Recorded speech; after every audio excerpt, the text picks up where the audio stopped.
From my earliest childhood memories, I understood my place in the family hierarchy. I was always the second choice. My name is Emma, and I grew up in the constant shadow of my older brother, Michael, who is 3 years my senior. Our parents showered him with unwavering attention, praise, and opportunities, while I lingered on the sidelines, often unnoticed. The disparity in their treatment of us was not subtle. It was stark, like a spotlight trained on Michael while I stood in the dim corners of their focus. I can still picture myself at our worn oak kitchen table, hunched over algebra homework or English essays, the house quiet except for the distant hum of the refrigerator. Meanwhile, Mom and Dad were chauffeuring Michael to his latest extracurricular activity, singing competitions, debate club meetings, or private voice lessons. Michael, they believed, was destined for greatness. He has such a beautiful voice, Mom would proclaim to neighbors, relatives, or anyone who would listen, her eyes sparkling with pride. He's going to be someone special someday. Her words echoed in my mind, a reminder of the pedestal on which Michael stood. At 10 years old, I learned not to ask for much. When I timidly expressed interest in art classes, clutching a sketchbook filled with my pencil drawings, Mom offered a sympathetic smile. "Maybe next semester, honey," she said, her voice tinged with regret. Michael's voice lessons are taking up the budget right now. The excuse was familiar, a refrain I'd hear repeatedly.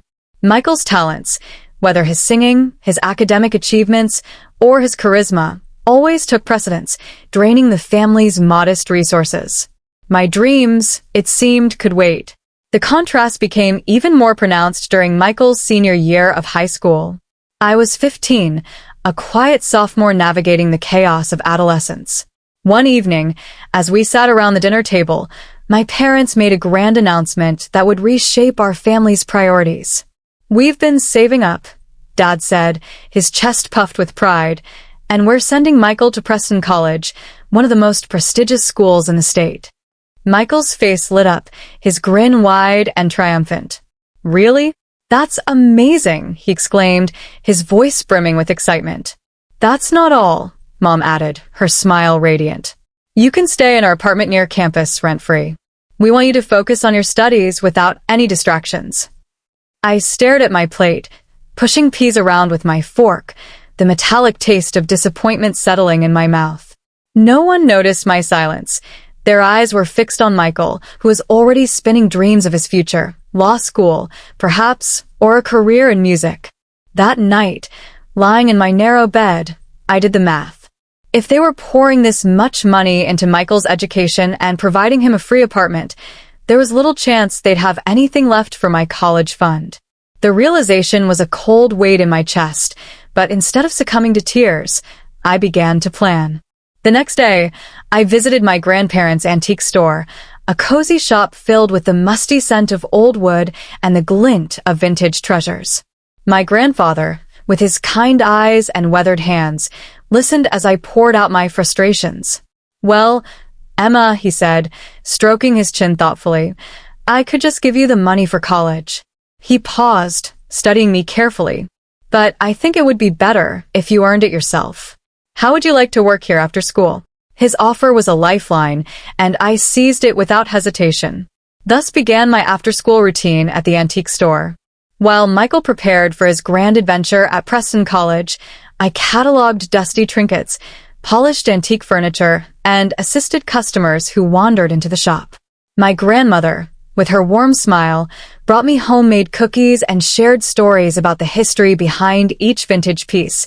A tarnished silver locket, a chipped porcelain teacup, a faded photograph in a gilded frame. The work was demanding, but I found solace in the quiet rhythm of the store and the pride of earning my own way. When I told my parents about my job and my plan to save for college, their reaction was telling. "That's wonderful, Emma," Mom said, her tone laced with relief. Dad nodded, adding, "It's good you're taking initiative." Their words felt like a dismissal, as if my efforts absolved them of responsibility. They seemed almost grateful that I had solved my own problem, freeing them to focus on Michael's bright future. 3 years passed in a blur of school, work, and saving every penny I could. The antique store became my second home, and my diligence paid off. By the time I graduated high school, I had enough money to enroll in the local state college, choosing a practical business program that wouldn't deplete my savings. My graduation was marked by a quiet dinner at home, just my parents and me, with no fanfare or extended family. I didn't mind. I was proud of what I'd accomplished on my own terms. Living at home and taking the bus to campus wasn't glamorous, but it was practical. One evening, I broached the subject of transportation.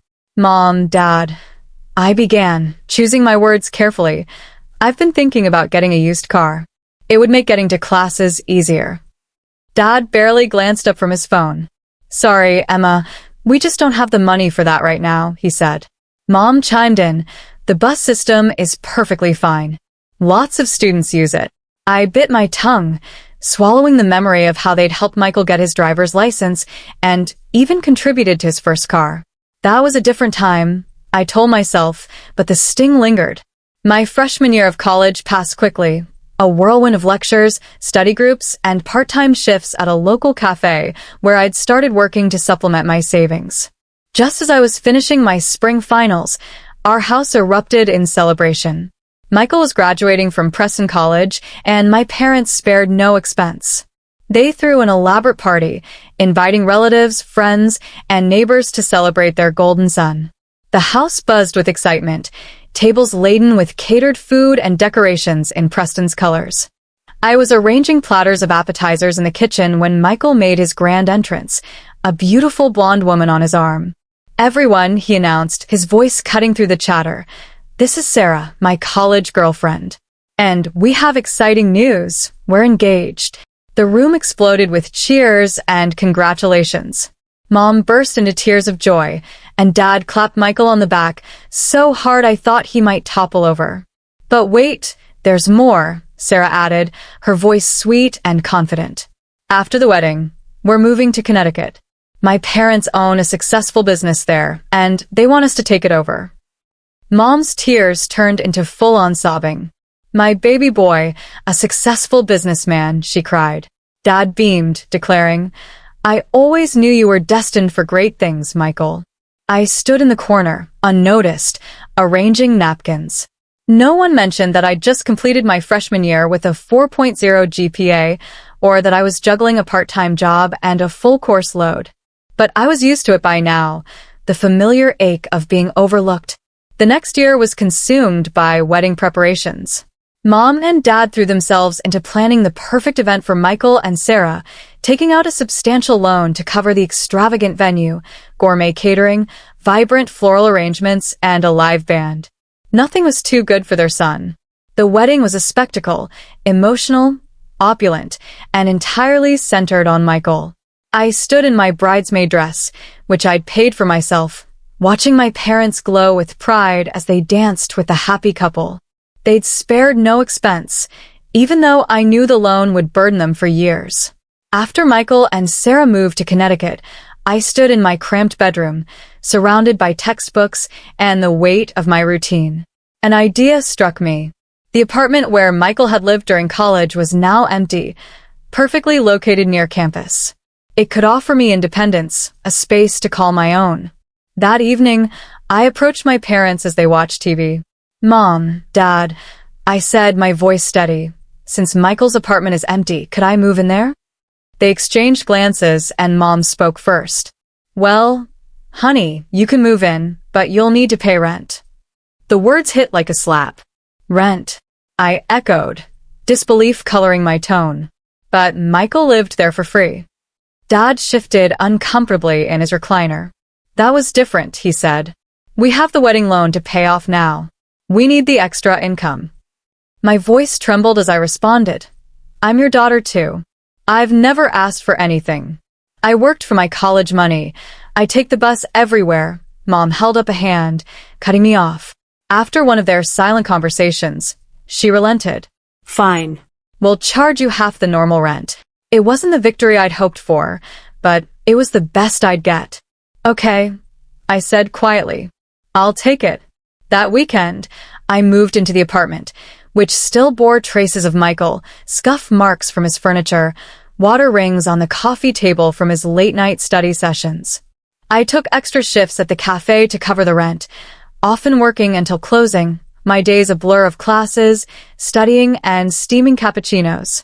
My final year of college was relentless. Textbooks, coffee shop aprons, and midnight study sessions consumed my life. Yet, I thrived, fueled by determination and the quiet pride of forging my own path. Graduation day arrived, and while my classmates' families planned lavish celebrations, my parents opted for a modest dinner at home, inviting only my grandparents. We sat around the dining table, eating the lasagna I'd made myself.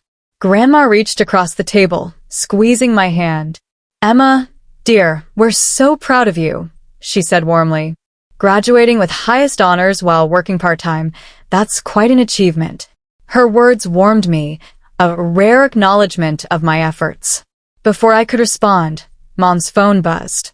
Her face lit up as she read the message, and she turned to Dad, her voice bright with excitement. "It's Michael.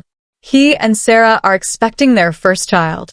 The table erupted in joy, and my moment faded into the background, as it always had.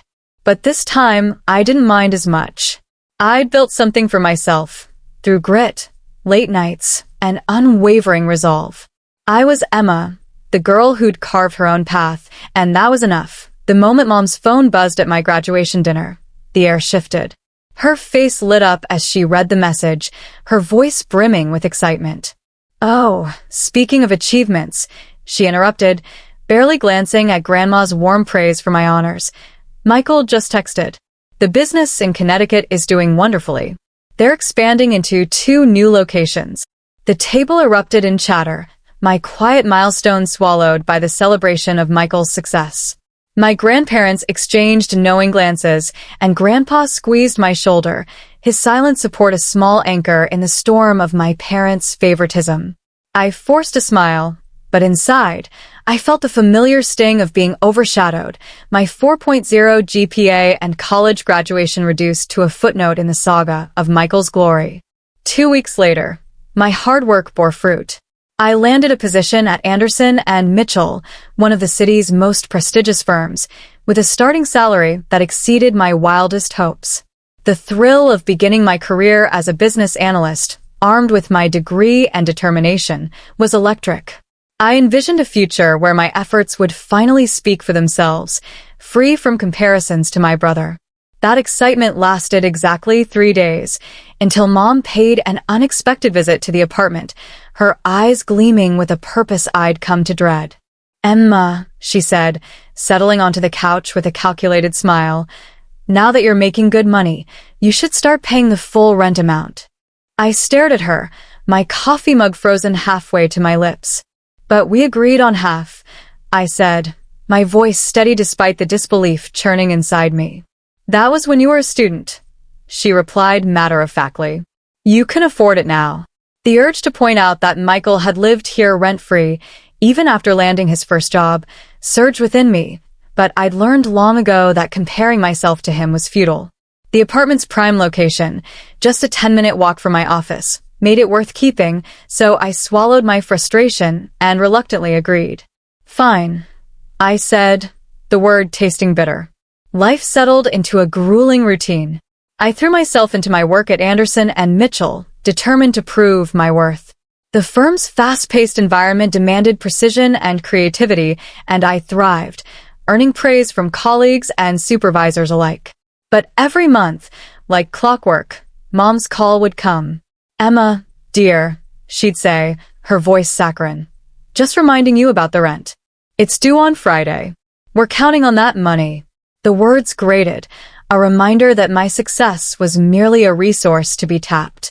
3 years passed this way, my career flourishing as I earned a significant promotion and raise. I kept that milestone to myself, having learned that any hint of financial success would only invite more demands. Through sporadic updates, I heard about Michael's life in Connecticut. He and Sarah had welcomed a baby boy, Tommy, whose cherubic face I'd seen only in social media photos. Our communication had dwindled to perfunctory birthday texts and holiday greetings, a distance I accepted with quiet resignation. I was fine with it until the phone call that upended everything. Emma, Mom's voice was taut with tension. We need to talk about your brother. There's been some trouble. The business, it's gone bankrupt. I closed my eyes, bracing for what I knew was coming. He had a terrible fight with Sarah's parents, she continued. They're furious about how he managed things. They're not speaking anymore. Her pause was heavy, laden with expectation. He's coming back home with Sarah and the baby. I gripped the phone, my voice careful. Oh. I assume he'll be staying with you and Dad. Another pause, longer this time. Actually, Mom said, that apartment you're in is quite large. He'll be staying there. The phone nearly slipped from my hand. What? Mom, this is my home. I've been living here for years. Her tone sharpened. Don't be dramatic, Emma. Your brother needs help. He doesn't have any money right now, so he'll stay there for free. You can keep paying the rent. My protest was immediate. That's absurd. If he's moving in, maybe I should just find my own place. Mom's voice turned icy. Don't you dare. We need your rent money, now more than ever. Michael's going through a rough time. You wouldn't want to make things harder for him, would you? I shook my head in disbelief and hung up, the silence deafening. Moving day was worse than I'd imagined. Michael, Sarah, and their wailing toddler, Tommy, arrived with a mountain of luggage, baby gear spilling from overstuffed bags. Mom swooped in to supervise, her presence ensuring my discomfort. Emma, clear out your room, she directed, hands on hips. Michael and Sarah need it for Tommy's nursery. I stood in the doorway of my bedroom, my sanctuary for 4 years, stunned. What? Where am I supposed to sleep? Mom gestured dismissively. The living room has a perfectly good couch. Her expression hardened as I protested. Don't be selfish, Emma. Your brother has a baby. Babies need proper rooms. Helplessly, I watched as my bedroom was transformed into a nursery, complete with a crib, changing table, and pastel decals. My belongings, books, clothes, mementos, were piled unceremoniously in a corner of the living room, now my makeshift bedroom. The next few weeks were a nightmare. Michael moped around the apartment, alternating between complaints about his in-laws and nostalgic rants about his glory days as a businessman. Sarah oscillated between tears and arguments with Michael over whose turn it was to change Tommy's diapers.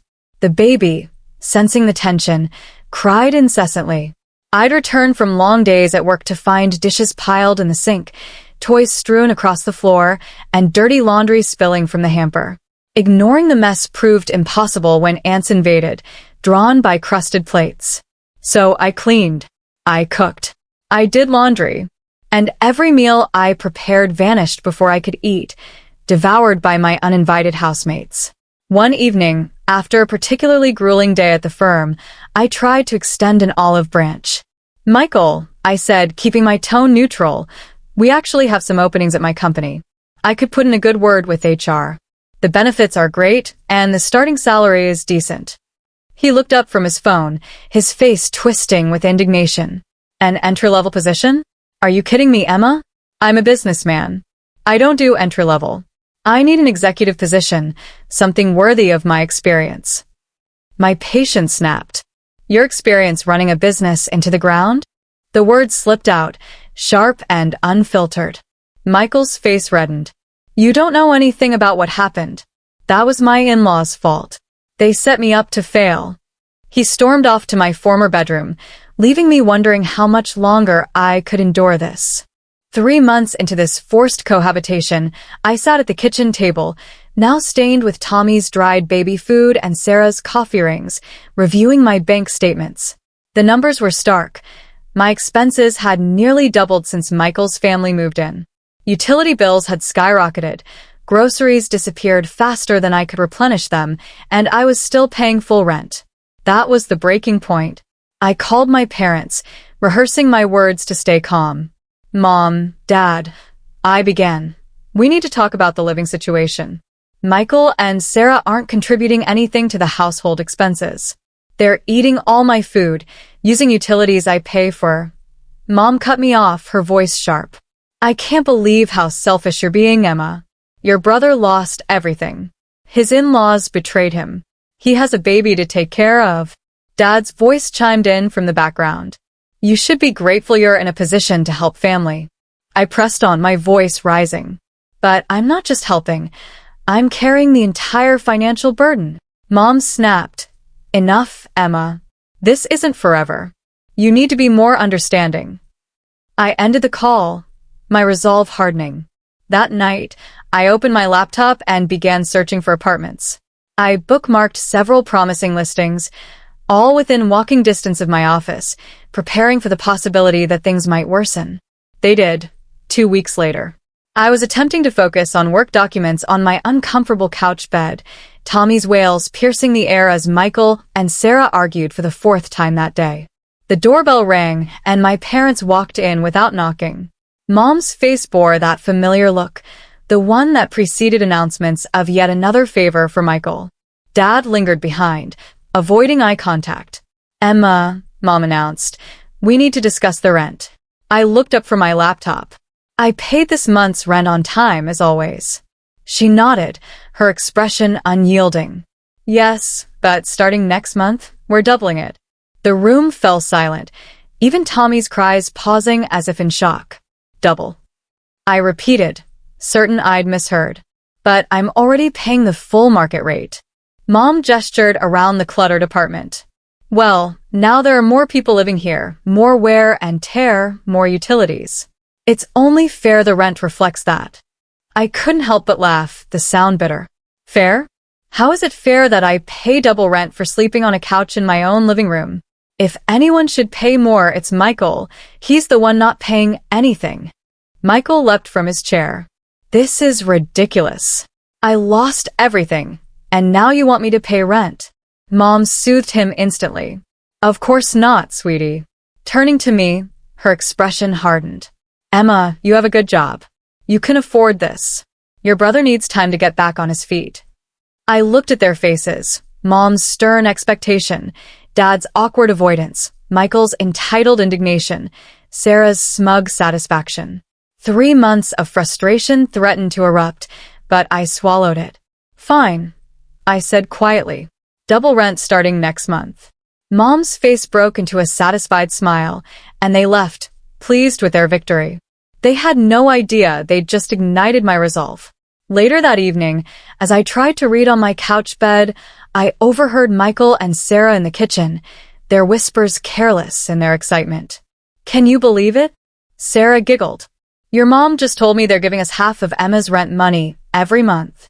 Michael's smug reply made my blood boil. Of course they are.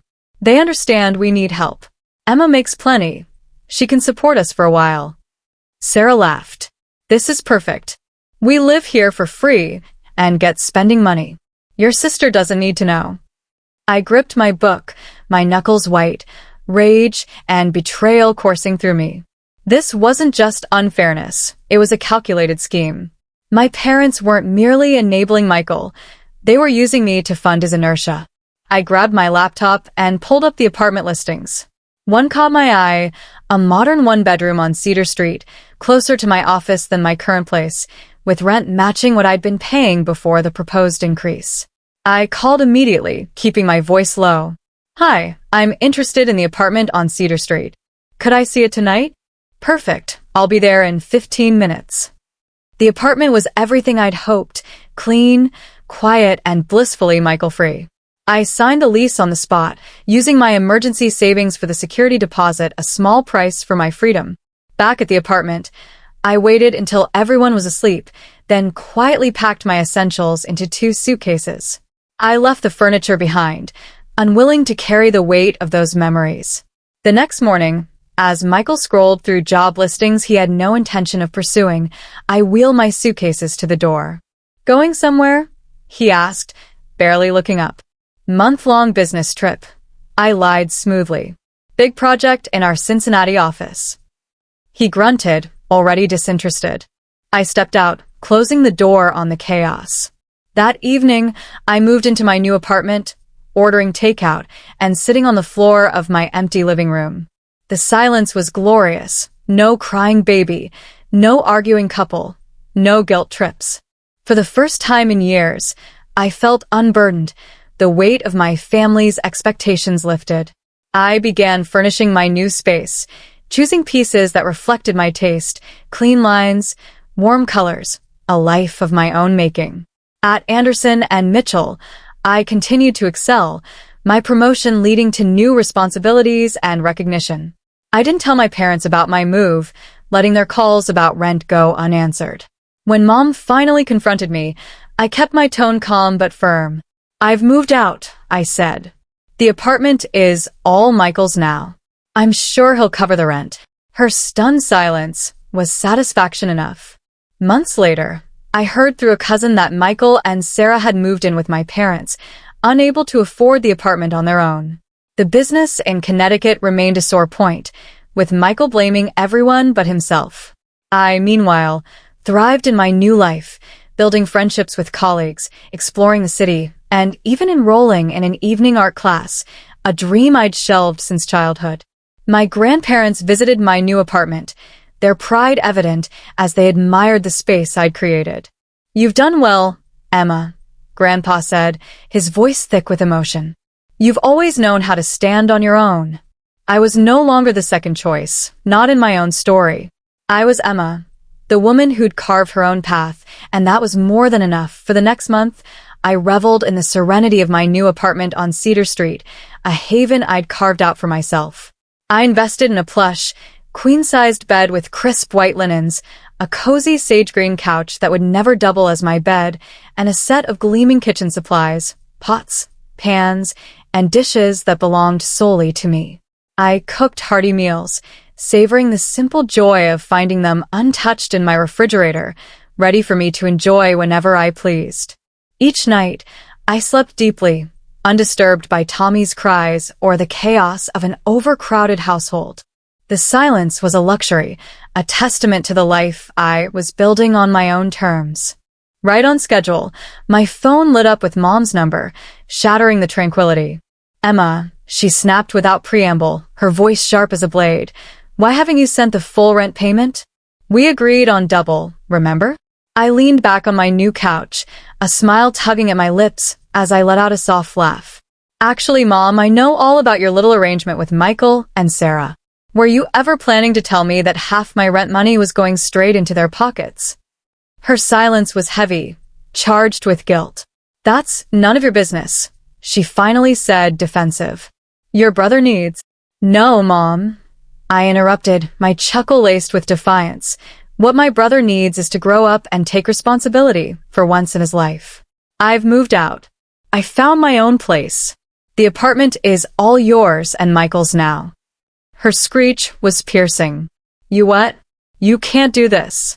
We need that rent money." I imagined her clutching the phone, her carefully constructed plan unraveling. "Well, I'm sure Michael will step up and start paying rent now that he's had time to get back on his feet," I said, my tone dripping with irony. "I can't wait to see how that works out for you." The line went quiet, and I could almost hear the gears grinding in her mind as the reality sank in.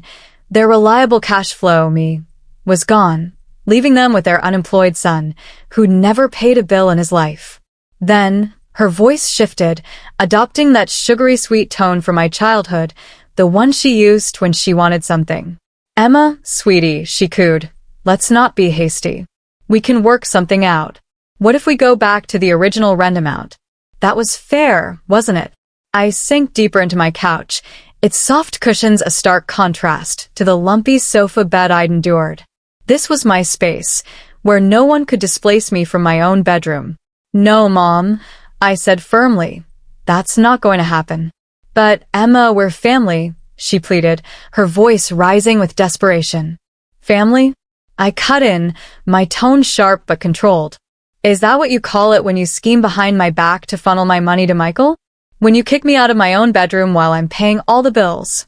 When you've spent my entire life treating me like an ATM while treating Michael like royalty?" Her protest was feeble.